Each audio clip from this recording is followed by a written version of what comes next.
What's up, my friend? Life is very good. It is indeed. So one of the things that I realize is a lot of people talk about not having enough time. But really what I've noticed, it's not necessarily time that's the rate limiting factor. It's inspiration, passion, fire, energy that seems to be what's the greatest limitation. Do you seem to find the same, or do you think that it's actual hard time that Well, I you mean, run into? look, hard time is real, right? 24 hours in a day. I think it's real, but I think you're barking up the right tree, right? Which is, a lot of people ask me how much I sleep. And when I say 6 to 7 hours, a lot of them get confused. You know, they think that's too much, and I laugh because I always tell them it's not what I'm doing other than what I'm doing when I'm awake, right? It's what you do in those 18 hours, not what you do in your rest time. Yeah. And I think that for me, I'm going 24/7, 365 hard on that 18 hours. You know, there's no time to watch a funny video on YouTube or things of that nature. And yeah, I think it's around determination and passion and being excited. And I couldn't, you know, when I think back to being in school, how lazy I was, how much I sucked, it was because I didn't believe in it. And so now I understand when people don't believe in their job or what their entrepreneurial venture is, it makes sense to me that they're not grinding. For me, it's a foregone conclusion. I found my zone and I'm gonna go as hard as I can. So yeah, I think they're both right. You know, I think we all have relationships and you have families and there's all these things pulling at you. But I always tell people, like, I'm out of balance because if I wasn't, I would suffocate, right? Like, I can't do the thing that you want me to do that's currently politically correct. I can't do 9 to 5. It's just not who I am. I'd be unhappy, and if I'm unhappy, then the whole thing's broken. Nobody's gonna do well if I'm in a bad spot, right? Not my family, not my friends, not my employees, not the people that rely on me. So, yeah, I can see where you're going with that. Yeah, I mean, when I'm on and fired up, my capacity seems exponentially greater. Of course. When it's a force, when I'm dragging myself through and just doing it by some sense of having to do it rather than that kind of fire. Are there ways that you help people, you know, get fucking fired up for what they do? The only thing I think I do, and people, whether they watch my videos, I try to suffocate out bullshit and excuses, right? I feel like you've got to attack the well, not the sink. I don't want to give people a tactic. I don't want to give them a thought or a 5-step program or a hint. It's binary. Either you're in the right place or you're not. And so I think the thing that I'm trying to do is give people permission to do things that they want to be doing. And what I've come to realize through this journey, as I've started building an audience, is the permission is not worrying about what the inner circle thinks. My big thing, my big revelation to myself is, oh, these people are worried what their mom is gonna say. Right. They're worried what their girlfriend's gonna say. They're worried what their husband's gonna say. They're not doing things because they're worried about being judged. Robert Greene in his book Mastery calls those the counter forces. Makes sense. Paying attention to these things in your inner circle that are gonna drive you based on their own fears and their own projections into something that you shouldn't do. My father wanted me to be a fucking bond analyst or something, like some work in some Goldman Sachs type firm, you know, which would have been an absolute derailment of my career. Fortunately, you know, I had enough of my own resolve and personal practices. I was able to avoid that counterforce, but for some people, those can be too strong. And if they don't shed those things, I think that's what I'm trying to give. I'm trying to be everybody's shield to their inner circle by blaming me for it. I'm on this new kick, like, I just made a video this morning outside the airport. Point to this video and let me take the shit. Everybody in the comments, like, grandma, come tell me I'm a dick face. You know, like, it's fine. Like, I can handle it. I'm trying to give people permission. So I think the one thing I'm trying to figure out is how to communicate through video, through audio, through written word. How do I communicate the at-bat that I want everybody to have? Because when you're happy, you start getting into a funny place that I would call guilt. I'm in a funny place. I almost feel so grateful and so guilty that I'm doing this not only because I'm narcissistic and I like the attention, because that's real. I like the attention, that's real. But the impact's insane. I mean, if anybody could have the drug that I'm addicted to, which is the 100 emails a week of people telling you that their life is better because of you, and that you've figured out that the way you communicate hits people, well, now I'm like, oh crap, I have this, it's like the comic book thing, like with great power, there's great responsibility. I'm like, okay, if I've got a style to manipulate people, most people go down a bad path, but I got lucky, I got great parents and great DNA, so let me get to the truth, and the truth is, your mom's fucking you up. Yeah. And so like, if I can get in there and penetrate and say, hey, point to me, I'm an immigrant, so every Asian, Indian, Eastern European, Latino immigrant, parents are pushing education. And I'm out there getting D's and F's and doing my thing, and they're like, can I? And I love it when sometimes people email me, they're like, can you make a video for my dad? I'm like, yep. Hello, Mr. Kojuka. Fuck you. Like, it's Is like it a generational cultural thing? Of course. Do you think Yes. this will change? No. No. Meaning, You mean we're gonna be that? I mean, our generation. well, listen, be that same counterforce? let's remember what's gonna happen. We've lived through 9 good years of an economy. Yeah. Shit's about to hit the fan. And you know what happens when shit hits the fan? And when I say shit's about to hit the fan, next year, the next year, tomorrow, 3 years from now, bull market, they've got Everything has a correction. 100%. So as soon as it happens, you know what's gonna happen. Everybody goes to defense. Yeah. Everybody's an Fear. entrepreneur now. Yeah. It's really great to be an entrepreneur. It's really cool. Let me give you the steps you need to do. You need to open an Instagram account, and in your bio, you put CEO. Like, super, super great. I love how everybody's like, I'm an entrepreneur. That's like me saying I'm a basketball player. There's a difference between being paid to be a professional basketball player and doing the shit that you and I did a couple weeks ago in the gym where we were huffing and puffing, right? Yeah. Being an entrepreneur is awesome, and I want everybody to try it or be romanced by it, but don't be delusional. There's only a few that actually win at the levels that everybody, the watches and the private jets are for a small group, and then there's only another group that's bigger that can actually afford to live their lives that way, and you have to be mentally strong. It's scary, it's by yourself. I'm dying to see what happens when shit hits the fan, because I want to first see who's really an entrepreneur, who's not. Who's willing to live in a studio apartment after they have to sell their fancy LA house because they overextended themselves? And now, are they gonna go work at Bank of America?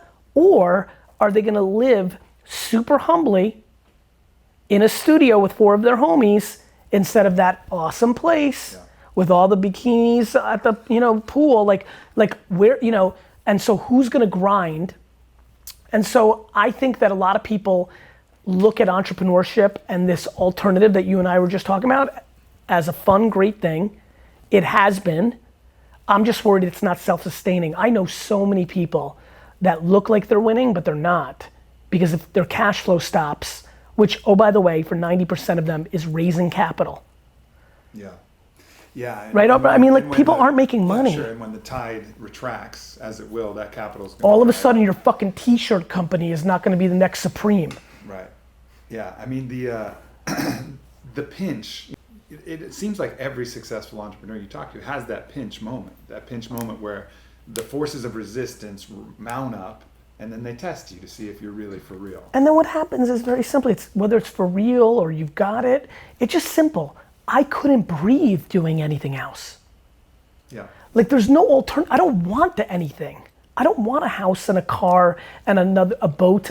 I just want to play the game. The luxury of no choice. I mean, that was something that the Spartans entrained in their troops, right? I mean, there was never give up, never surrender. It wasn't even an option. It didn't even play in their mind. Because when you have that quit as an option, when that's not part of your ethos, that you don't quit or that's not part of who you are, then you'll torture yourself with that thought alone. And then, as we were talking earlier, that will slow you down. The more that your mind can go, should I, shouldn't I, should I? When you're a clear, yes, this is going to happen, it's way easier to move swiftly. You know what's funny? I was listening to you carefully. Yes, it's going to happen is something that I've been thinking a lot about, which is my definition.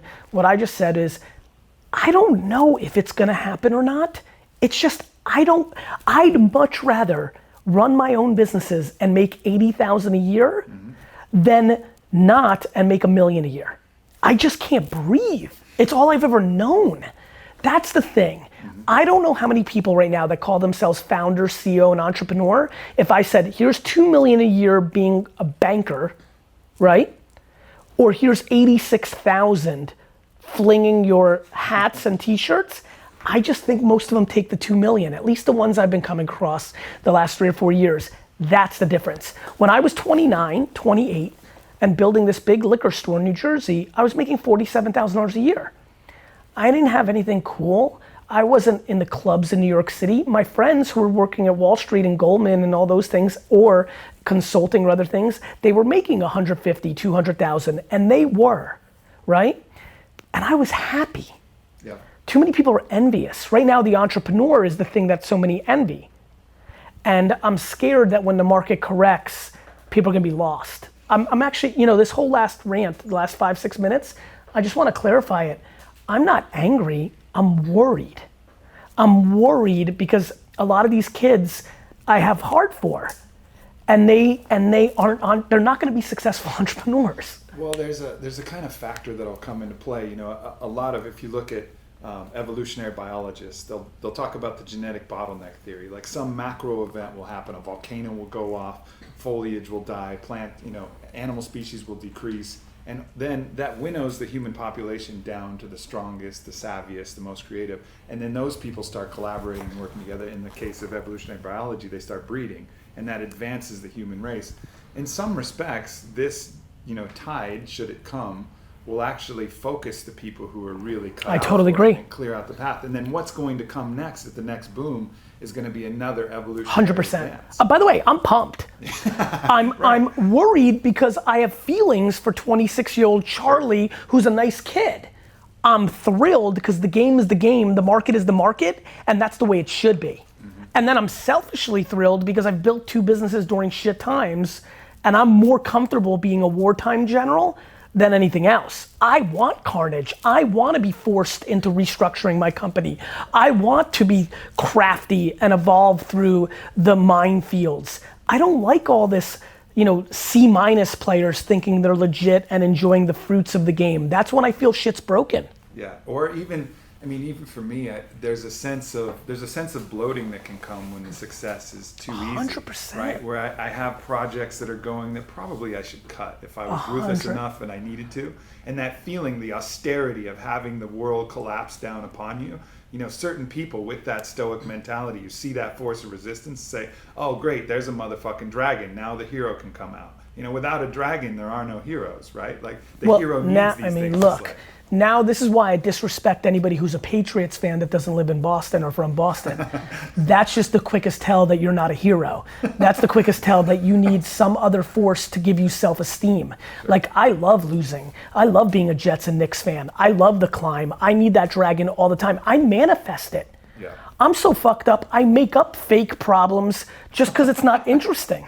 Yeah. I mean it. When I won in the wine game, I moved to this thing, and my biggest fear is that VaynerMedia is becoming the clear-cut winner of this new digital social agency, and I'm like, fuck, I can even feel it in my body already. I'm like, this is bad, because once everybody succumbs to this truth, then it's not fun anymore. Then I've got to find a different dragon. Well, it sounds like you probably have a lot of dragons that you're looking at. There's Smaugs living underneath your Middle Earth that you're gonna come steal some jewels from. But you know what? This is what's interesting to me. This is the thing I'm trying to dissect. Who's in it because they're in it, and who's in it because it's the trend? And let's not get it twisted.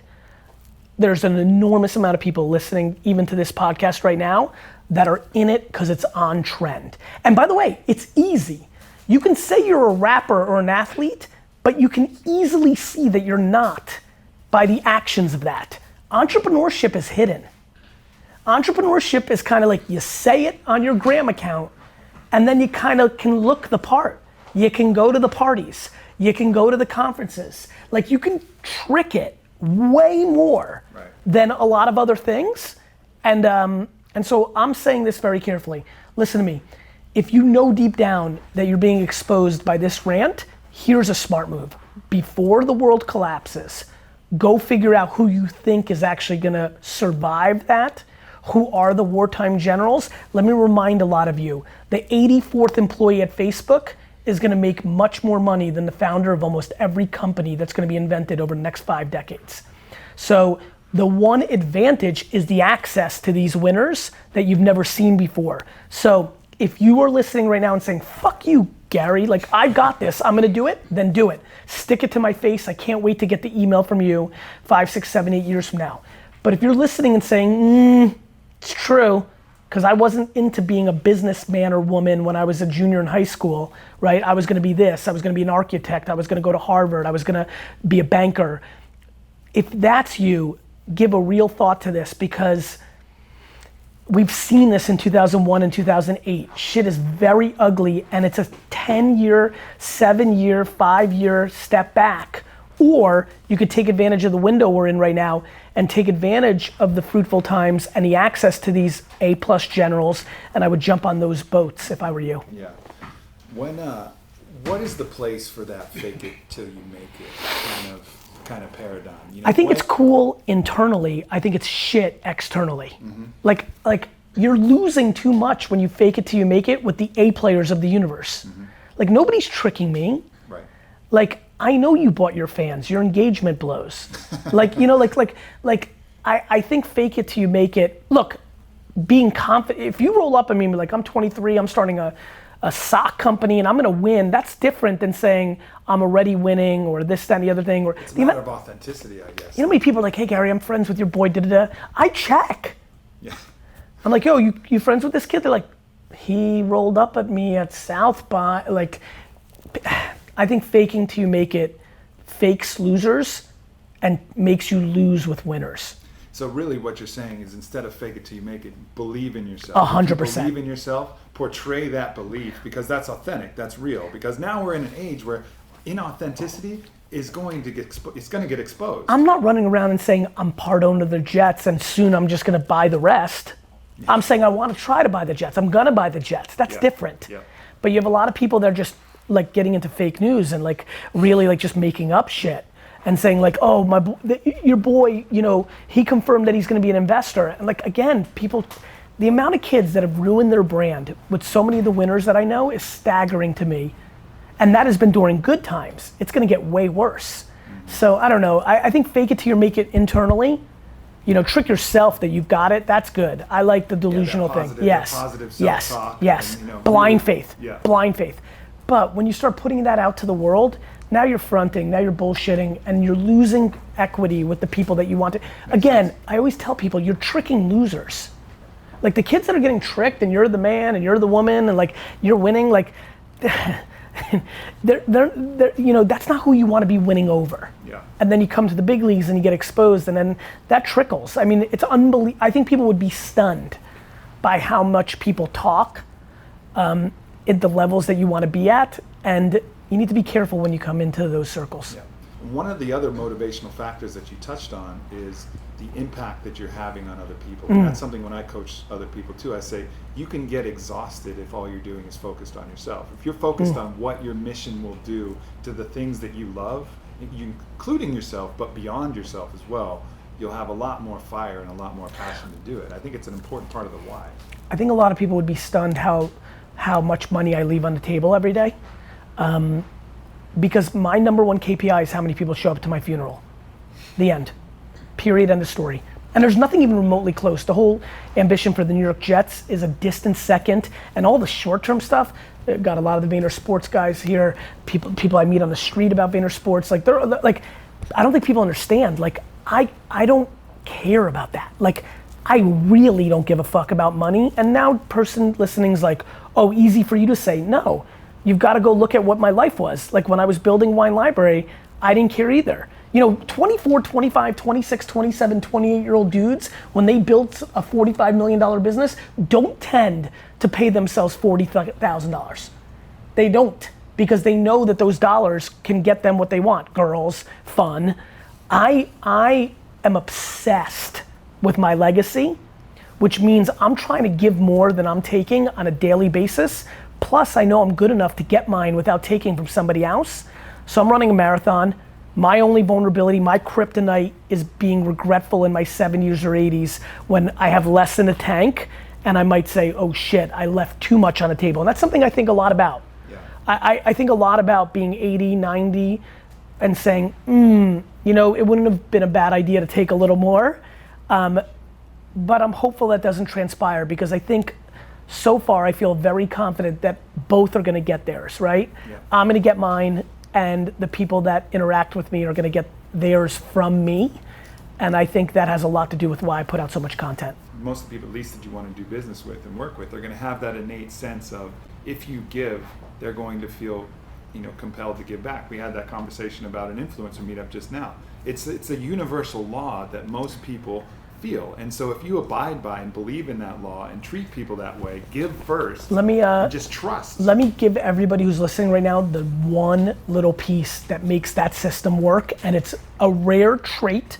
I don't know if you can develop it, but if you can, you should. Here's the big one.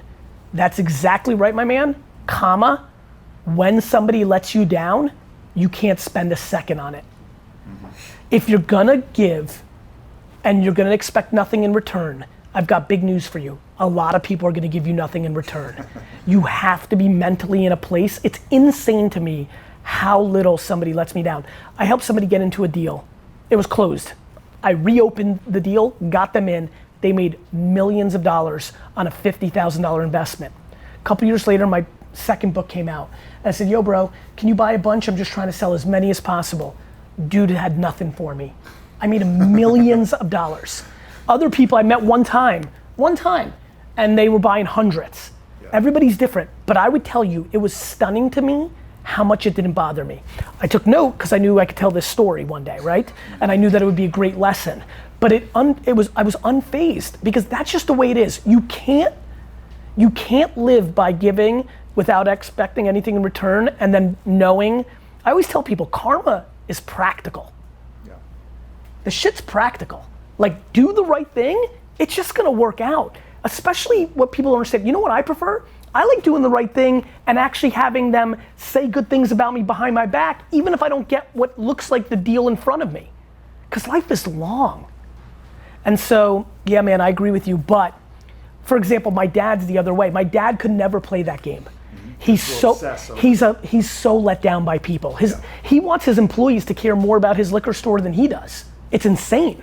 I tell him, I'm like, Dad, they wouldn't work for you if they, he's not practical about it. And I struggle with it, and I try to get him there, but this is a hard wiring thing. For me, my whole game works because I expect nothing, and I mean nothing from nobody. Zero. Not my mom, not my dad. The biggest reason I went into my family liquor store business, I didn't want to go into it because I didn't want people to say, oh, your dad had a liquor store. I did it because I wanted to pay back the dues that my parents did by coming to America and making us a middle-class family by having a local liquor store. Reciprocity at work. Reciprocity at work. So I think that, yeah man, I'm a big buyer of that. I'm just worried a lot of people on the other line don't understand you've got to check your feelings at the door.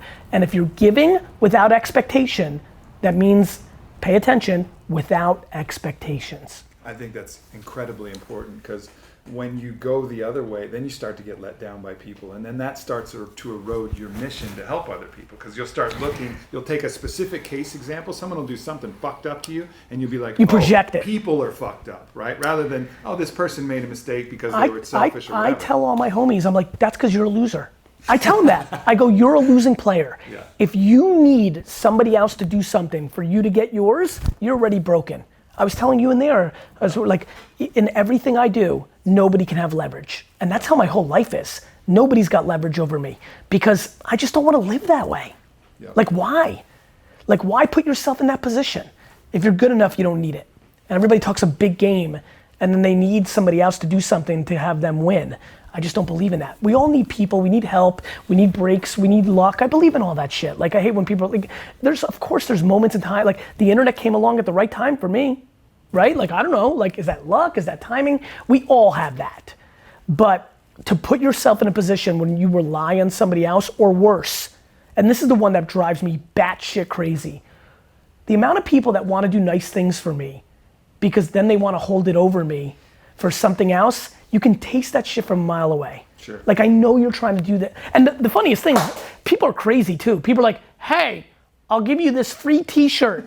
All right, now you should invest $1 million into my business. Like they're not even like normal trades, right? Well, the one that I love is people saying that they'll buy me a cup of coffee. Yeah, I'm gonna buy you dinner. I'm like, cool. Listen, you better man, buy fucking 10 restaurants. I fucking make coffee. Like I have unlimited supply of coffee. I have a keg on tap in my, like, what are you offering me? You know, $5 coffee? Quickest way to get a delete out of my inbox, and it happens 15 times a day, the titled, I'm gonna help you buy the New York Jets. That's the quickest tell that you're not.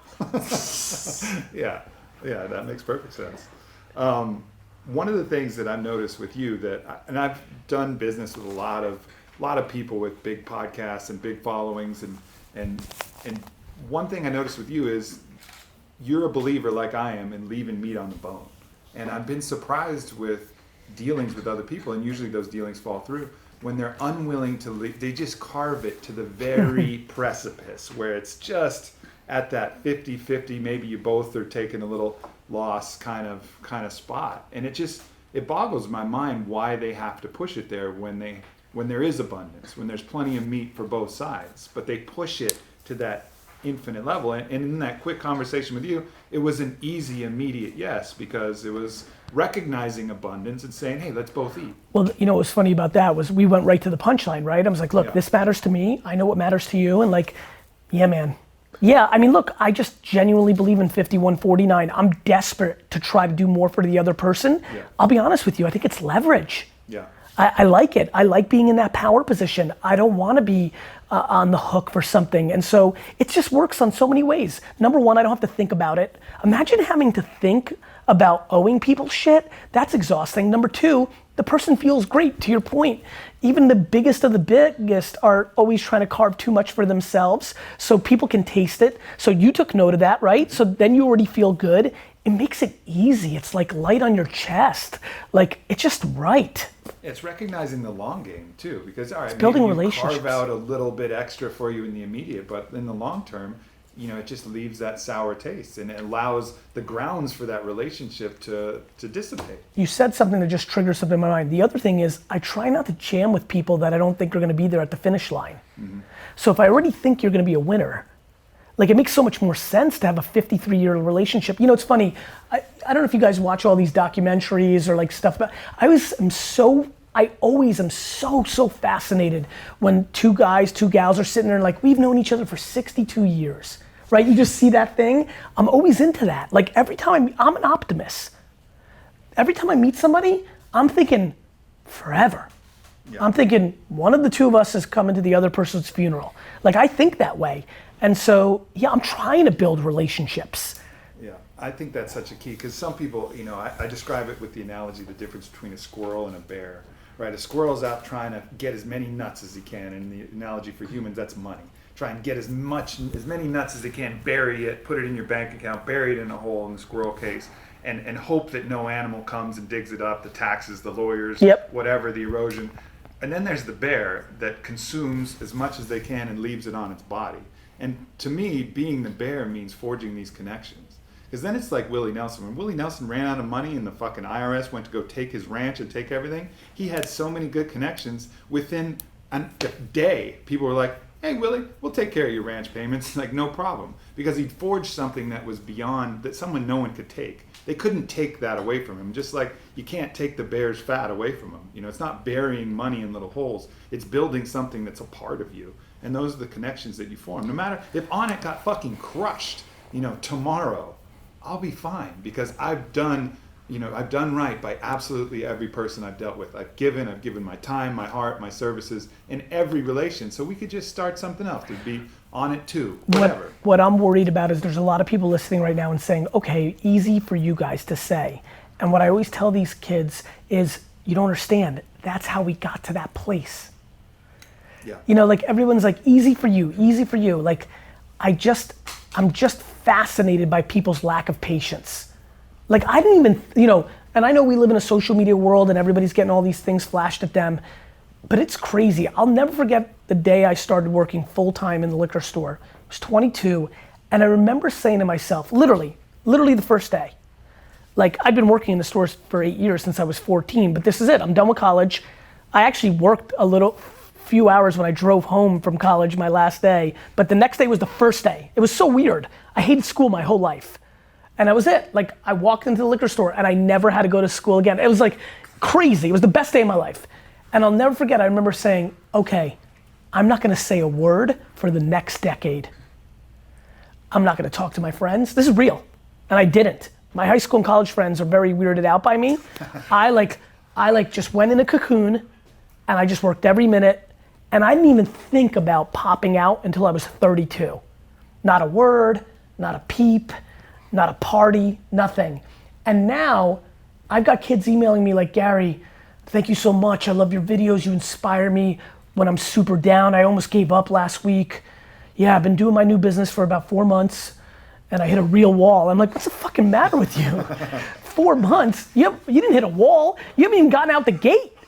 You're not even in the car. You're like still sleeping in your bed. I just really want to push patience and the long game. All this relationship talk you and I have been doing, squirrel, bear, all that shit, it's all long game. Yep. You're either playing for life or you're playing for the few minutes ahead of you. And again, this keeps going back over and over in my mind to what other people think. Too many people right now, I mean, social media has become the place where everybody is a PR agent of themselves. Let's call it what it is, right? I just said there's a bunch of dudes in here, that's the first big head nod, everybody just head nod. You're PRing yourself, and I get it. You know, like I get people want, to hook up and to have fun. Like I get everything, I get it. But it is creating ungodly short-term behavior, which is not allowing people to really win the game. I was part of the early phase of this, right? I started a YouTube show 4 months after YouTube came out. There was nobody there. Like, there was no social media. There was MySpace, but if you remember, people went to your wall, right? It was a different loop. Sure. So, yeah, man, I just had like one comment, like, weird. like there was, and now what's happening is not only are we addicted to the feedback, but we're crippled. I mean, it's unbelievable to me to watch my friends get 83 good comments and one person says they're fat or they're dumb or it's stupid, and they dwell on this. And this is why I keep getting back to this thought of how do you get insular and know what you're doing for yourself, Ivan Drago, right? Last scene, like he loses and he's like, yeah, he's saying, I did this for myself, not for the fucking premiere, not for the Soviet Union. I was in the ring for myself. And it's a funny scene. I was born in Russia. I love the Rocky movies. I love America way more than the Soviet Union. So maybe it sticks with me, but there's something about that scene, right? Everybody knows Drago for the famous scene, like, I'll break you. For me, it was when he was in the ring, and it's like, for myself. And that's how I feel. Like, I just don't give a fuck what anybody thinks. And I mean, not my kids, not my parents, not my wife. Now, I equally care so much of how they view me and what they think of me. It's pulling from opposite directions, but you gotta start with yourself, because when you're actually allowing other people to get in, you're vulnerable. I remember the first time I kind of burst onto the public scene, I went on Rogan's podcast and had on it and started to attract some negative feedback. Yeah. And really in my life, I've lived a way where I got very little of that, and I was exposed to very little of that. And this kind of wash of it was very challenging for me. So I reached out to my homie Bodie Miller at the time, who helped me start on it. And he, for people who don't know, in the Torino Olympics, he was supposed to win. He was a cover boy on time.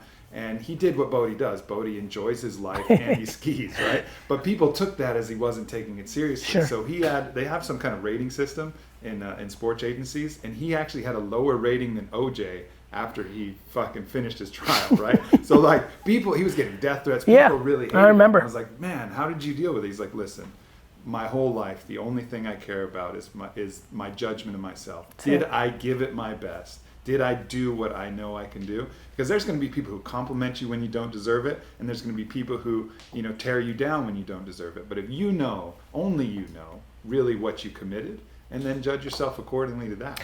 Let me get a little practical here, because I think you and I have similar vibes, and so that can get very heady, right? It's really up in the cloud. And by the way, that's the punchline. Like, this is a mental game. Like, there's just nothing else. But let me get real practical. Let me give you a couple things that I really want to leave people with stuff that, I've been putting out a lot of shit for the last 5 or 6 years, and I'm starting to see the themes of what's actually working. Here's a big one. If you're not feeling it, find new friends. I'm being dead serious about this. This one is real big for me. who you hang out with is a huge deal. And again, these are all tried and true things, right? We've heard you're the whatever of the 5 friends you spent, like that's real. That one, put in the bank. Like if you're not feeling it, you need to go to meetup.com and go to 10 meetups of people that are hungry. Like it's unbelievable what happened to me when I got into the Silicon Valley world and started meeting like Mark Zuckerberg and like Ev Williams and like Travis, like it changed my life. This town, actually it's fun for me to tell this story here. South by Southwest 2007 changed my life because I hung out, I forced myself to go to a Web 2.0, which later became social media, the current state of the internet conference, South by Southwest. And I was looking at all these kids, and by the way, this is when tech wasn't cool, straight fucking nerds, but they were trying to change shit. They weren't here for kicks and giggles. They weren't here to hook up. They were here to like change the world. Like I'm gonna build a product that is gonna be in every single person's hand, like, and they have. Like the Twitters and the Facebooks and the Ubers, they did. And it was the biggest impact of my career, and it's something I think a lot about now. So anyway, real practical. If you feel motivated by this conversation or you're intrigued by it, add one new winner friend. Yeah. Like, you know what I mean? 100%. Add one new winner friend and cut one loser friend.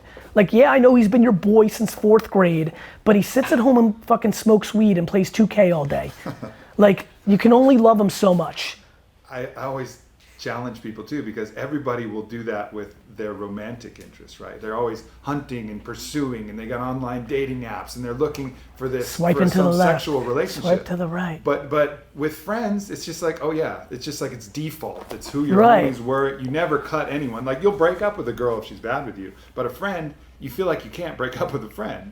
You know, and it's this weird paradigm where it's like, oh yeah, they're just my friends. That's gonna. I was like with this that forever. badass female entrepreneur the other day, and she's such a ninja. She fucking does it, and it's changed her life. Yeah. And the way she broke it down, I was like, okay, like, I just believe in it.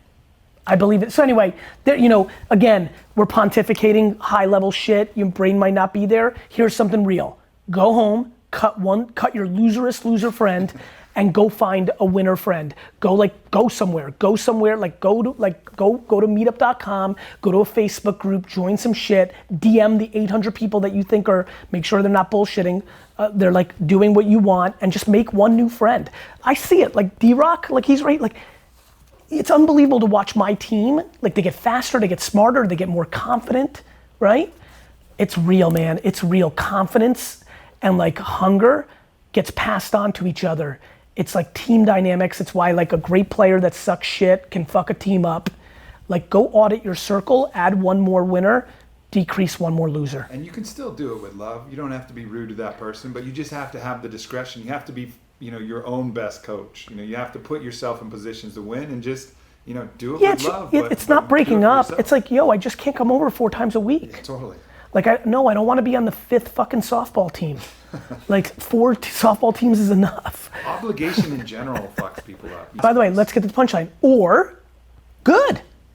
Like that's your life. Yeah, or be the good. birthday guy. Or be that guy. Yeah. Just don't complain. My big thing, I think about this in both ways. You want more money and more stuff? Work more. Like work more. But like then I have the flip. I have all these friends, they're like doing great, crushing millions of dollars, tens of millions of dollars, and they'll sit there and they'll be like, oh man, like, I wish I had more time for my kids. I'm like, you have $38 million in cash in your bank. I'm like, don't fucking PR me. Go and fucking spend time with your kids. Yeah. Like, I just don't like complaining. Like, you can do anything. You can go to 365 birthdays a year. You could be on 37 softball teams. You can make $4, you can make $4 trillion. My big thing is, don't complain. You're in control. Only 2 people, I've been saying this a lot, I believe in it. There's only 2 groups of people that listen to you complaining. A, the ones that have to. Your mom, right? The 2 or 3 closest relatives you have. And then B, your other loser friends. Right? Like the other one's like, yeah, the man. Like, yeah, Trump's holding me back. Yeah, Obama's holding me back. It's comfortable because then they don't have to put themselves out there. As people don't want to take responsibility. I love that everything's my fault. Anything happens at VaynerMedia that's broken, my fault. You know why? I hired the person. Yep. Like, yeah, I get it that Sally's a dick face. Guess what? I hired her. And that's any leader. Any leader steps up and says, okay, my bad. And not for kicks and giggles, not because it looks good, not because it sounds fun on a podcast, because it's true. Yeah, 100%. It's been beautiful rapping with you. This was fun, man. I'm looking forward to a lot of cool things we're going to create in the future. I can't wait. Wish everybody good health. See ya. Indeed. Much love.